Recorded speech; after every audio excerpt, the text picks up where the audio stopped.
Bienvenidos a Fe y Familia, un espacio donde hablamos de la crianza, cómo realmente es. ¿Cómo es la crianza? Hermosa, agotadora, desafiante, pero nos forma a cada uno de los que estamos inmersos dentro de esa relación. Aquí creemos que la familia es ese taller donde Dios nos va puliendo, nos estira, nos corrige y de paso nos enseña a respirar antes de responder. Y es que hoy vamos a entrar en un tema que inquieta a muchos padres. Algunos los tiene confundidos y a otros los tiene agotados, y es el trastorno por déficit de atención e hiperactividad. ¿Cómo suena, no? Porque detrás de cada niño que parece ir más rápido que nuestras instrucciones. Siempre detrás de este niño hay un corazón que está tratando de entender el mundo y unos papás que están tratando de no perder la paciencia en ese intento. Así que hoy vamos a hablar sin mitos, sin culpas y sin ese tono dramático que a veces rodea este diagnóstico. Queremos comprender qué es, qué no es y cómo podemos acompañar a nuestros chicos desde la fe, desde la empatía y desde la esperanza. Así que comenzamos Fe y Familia. Primero agradecemos a la producción de este podcast, a don Vincent Worsel, por ayudarnos a que este espacio sea una realidad. Y hoy tenemos invitada especial a Miss Vargas. Ella es profesora de primer grado y psicopedagoga con una maestría, y ella va a estar acompañándonos. Miss Vargas, ¿qué tal? ¿Cómo está? Hola, muchas gracias por la invitación aquí al podcast. Muy feliz de estar acá y poder compartir un poquito de lo que yo sé que muchos papás tal vez no tienen tanta información, y un gusto poder estar aquí. Uh-huh. Cuando escuchamos esa palabra, trastorno por déficit de atención e hiperactividad, no sé, pero suena extraño, suena como un gran monstruo. ¿Pero de qué se trata? Cuéntenos un poquito. Bueno, primeramente, no hay que asustarse por un nombre o un diagnóstico. Realmente es importante entender el por qué. Uh-huh. Tenemos diagnósticos, ¿verdad? El diagnóstico no es para poner una etiqueta o para decir, ay, es que este tiene esto, este tiene el otro, ¿verdad? Sino como para saber cómo podemos ayudarle a los chicos, ¿verdad? Inclusive adultos, inclusive podemos tener algún tipo de diagnóstico, y lo importante no es tanto el nombre, sino entenderlo para poder hacer la vida un poco más sencilla para esa persona, uh-huh, ¿verdad? Miss, cuénteme un poquito, porque yo sé que usted ha tenido experiencia con esto. Uh-huh. ¿Por qué es que le ha importado tanto el tema y qué es lo que le apasiona de esto? Bueno, yo cuando era pequeña realmente sufrí bastantes, ¿verdad? Como cosas en la escuela, como a nivel académico, sentía que tal vez no podían aprender de la mejor manera. Siempre fui como un poco impulsiva, hablaba mucho y pasaba mandándole recados a mis papás, que yo me levantaba, que yo hablaba mucho, y tal vez yo no entendía muy bien como por qué, ¿verdad? Hasta que en un momento de mi vida, en noveno, fui a donde un especialista y me dijo realmente qué era lo que estaba pasando, y era un diagnóstico de trastorno del déficit de la atención. Y ahí mi vida cambió. Pude aprender que no era que yo estaba mal, no era que tenía algo incorrecto, ¿verdad? Sino que veía el mundo de una manera distinta, aprendía de una manera distinta, y pues para mí cambió mucho porque mis padres pudieron entender también y pudieron ayudarme, y tanto docentes, mis papás, mi vida cambió tanto que decidí dedicarme a esto. Y además de ser docente, me encanta ser psicopedagoga porque puedo ayudar a otras familias, a otras personas a entender un poco de esto y cambiarles literalmente la vida, dándoles una guía a seguir, ¿verdad? Uh-huh. Entender un poco el por qué. En ese momento, ¿te asustó el diagnóstico o más bien trajo alivio a tu corazón? En mi caso fue un alivio, porque es como ir, ¿verdad? Ir a un lugar sin un mapa o sin Waze, ¿verdad? Es como ir, usted llega porque llega, pero le va a ser más difícil. Uh-huh. En cambio, tener un diagnóstico me dio como el mapa a seguir y decir, ok, doblo aquí, sigo aquí, ¿verdad? Esto aquí no, así sí, aquí no. Entonces, en mi caso fue todo un alivio para mi familia, inclusive entender mi comportamiento, porque era así, ¿verdad? Uh-huh. Entonces sí, fue un alivio, en realidad. Algunos papás piensan que se trata de que algo mal está en sus hijos, ¿no? Que hay un tipo de enfermedad. Uh-huh. Incluso como comunidad cristiana llegamos a orar por esto, pero Tal vez usted nos puede quitar ese mito, ¿cierto? El trastorno no es una enfermedad. Correcto, no es una enfermedad, porque si fuera enfermedad, usted se toma una pastilla y se le quita, ¿verdad? Como la fiebre, la tos, usted se toma un jarabe y se le quita. Es importante utilizar el vocabulario adecuado cuando nos referimos a este tipo de diagnósticos. Y lo primero es decir, no es una enfermedad, es una condición, ¿verdad? Entonces, esto es una manera de ver la vida, un factor cerebral, inclusive a nivel químico del cerebro, es algo que existe, ¿verdad? Pero no se quita. O sea, una condición es algo con lo que uno tiene que aprender a vivir toda su vida, y por eso es tan importante tener herramientas para poder, ¿verdad?, seguir adelante. Y esto no imposibilita a la persona, o sea, no es que, ay, pobrecito, ya nunca va a poder hacer nada. No, al contrario. Tienen muchas fortalezas que tal vez una persona neurotípica, ¿verdad?, no tiene. Y es cuestión de verlo, es cuestión de verlo. No por tener esto es como que ya se te va a quitar, ¿verdad? Entonces es importante entender la diferencia entre una enfermedad y una condición. En este caso no es mágico, ¿verdad? Y cuando se le quita, ¿verdad? No se le va a quitar. Es algo que es para toda la vida. Y es cierto que muchos, incluso ya adultos, tenemos alguna condición, pero nunca nos dijeron o nunca nos dimos cuenta. Sí, un montón de veces. Sí. Sí. Incluso estaba escuchando ahora que 8 de 10 personas no saben que lo tienen.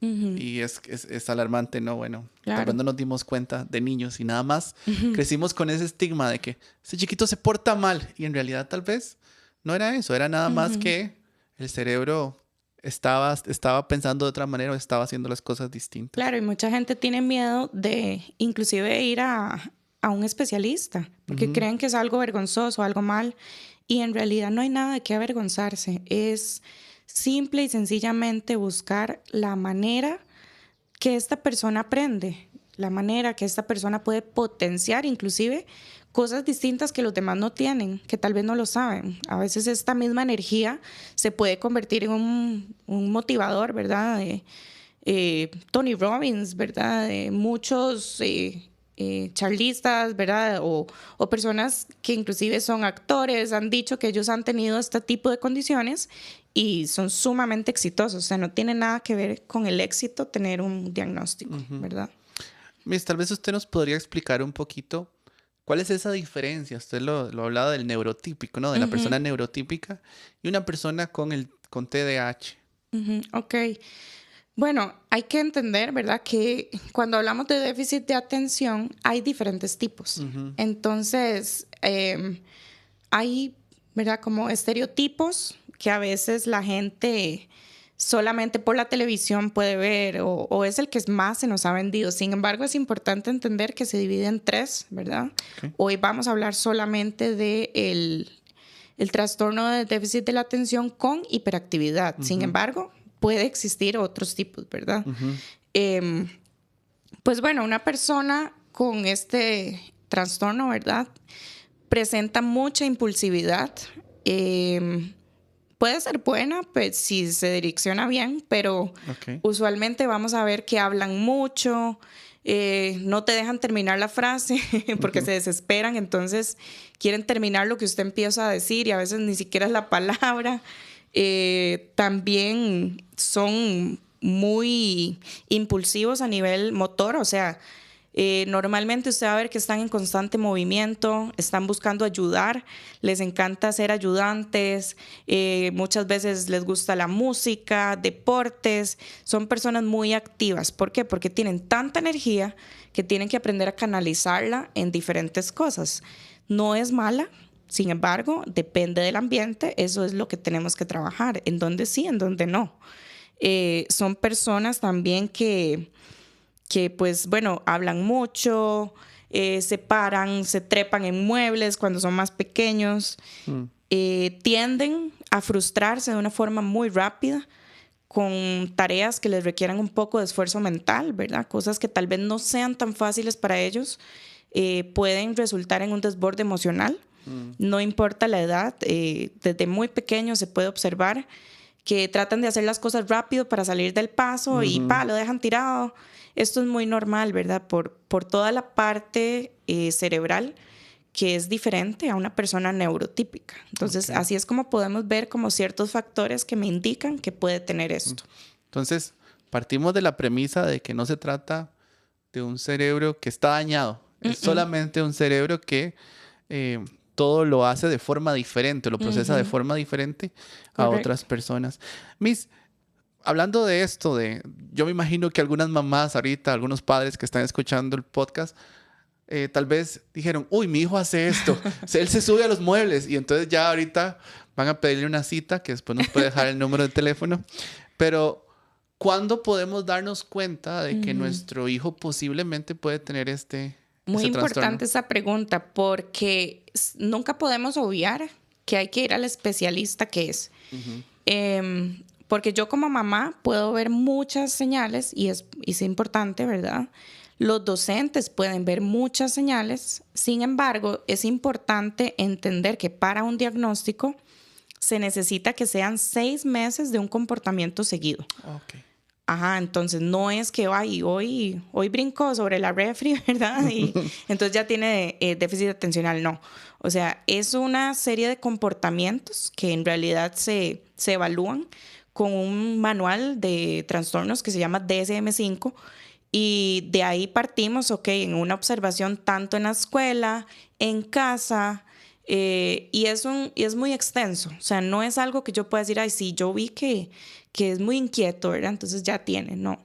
O sea, es importante dirigirse al especialista que toca. Entonces, en este caso, puede ser un psicopedagogo que, ¿verdad? Puede trabajar en conjunto con otros especialistas, inclusive, y los docentes, por supuesto, para llegar hacia un diagnóstico, ¿verdad? Entonces, sí es importante entender que tiene que haber como una constancia de 6 meses. Si es menos de eso, puede variar el resultado y puede que no sea eso. Pueden ser otras cosas, pero no déficit atencional. Entonces, pensando esto, le hago la siguiente pregunta. ¿Será que todos los niños inquietos tienen TDAH? No. Y si no todos los niños lo tienen, ¿cómo podemos nosotros entonces saber cuál es inquieto y cuál tiene el trastorno? No necesariamente porque sea inquieto tiene déficit atencional con hiperactividad. Como te digo, es una serie de cosas, ¿verdad? Una lista de cosas que tienen que realizar para poder decir, sí, tiene esto, ¿verdad?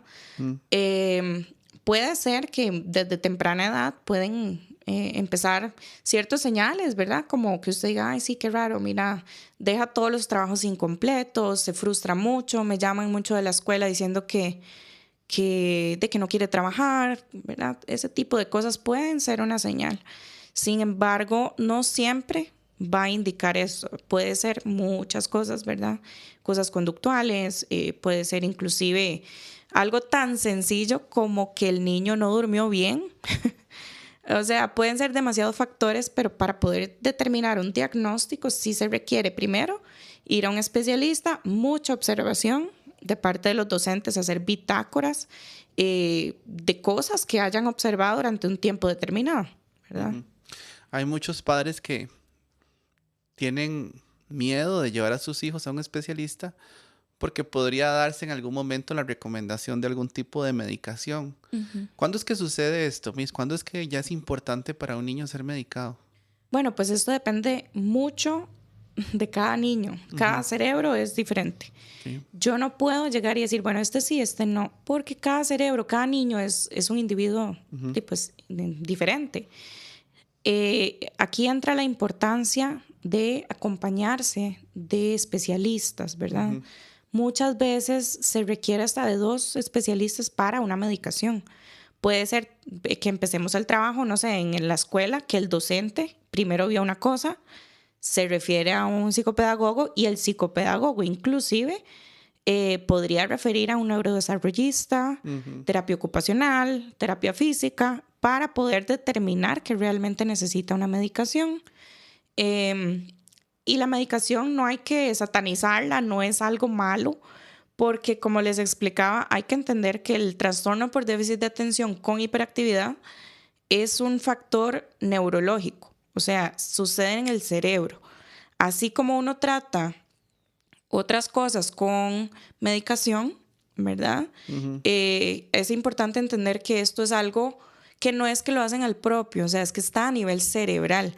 En funciones ejecutivas se ven afectadas, ¿verdad? Que es como el control de mando del cerebro, el que me dice qué sí hacer, qué no, cuándo.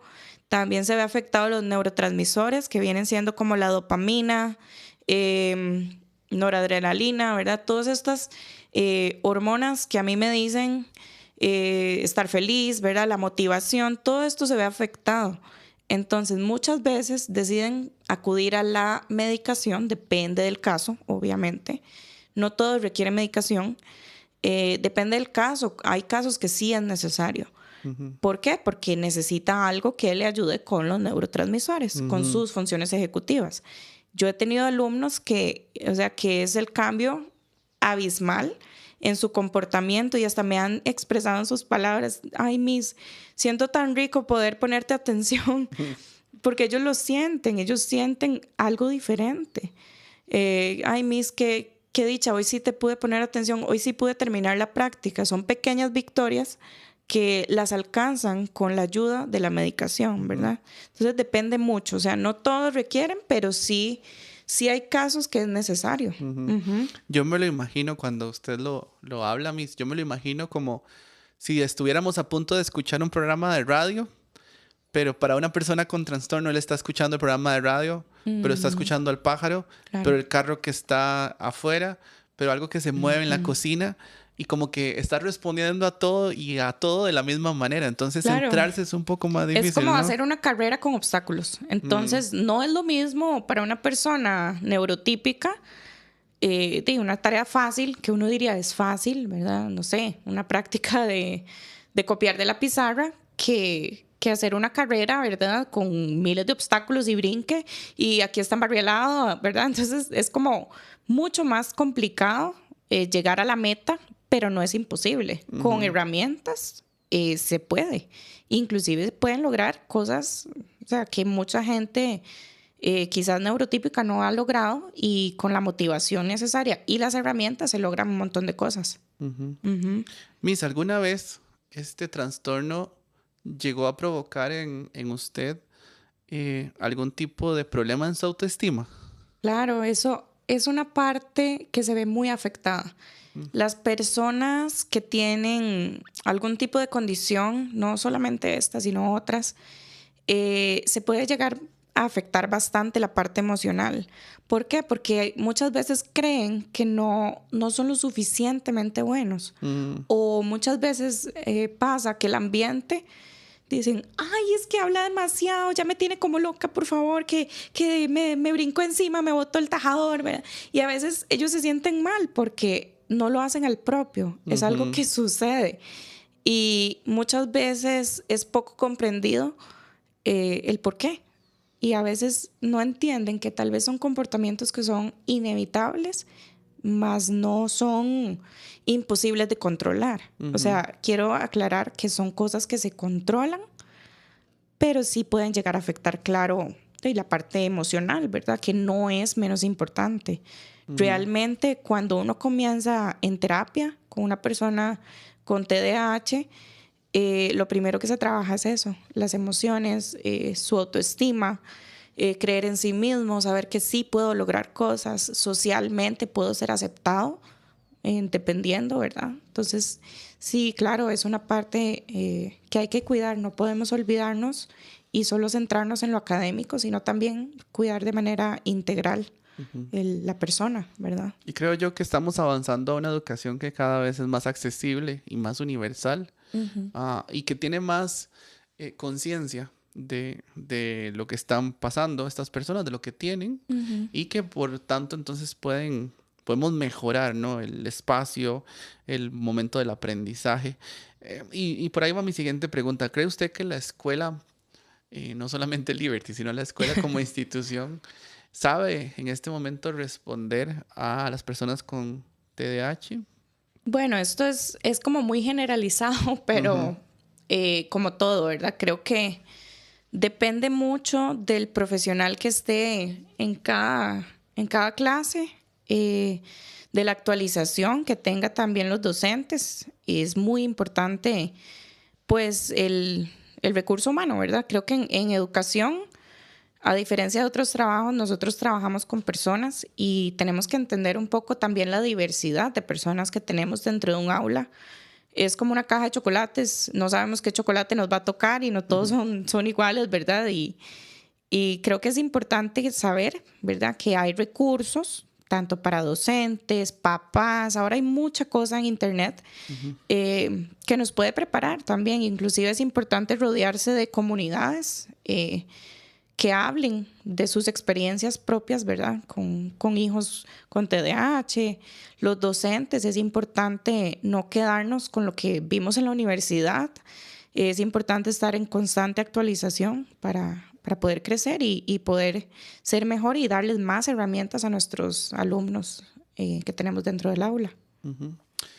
Voy a poner un caso que tal vez ya va para estudiantes más grandes.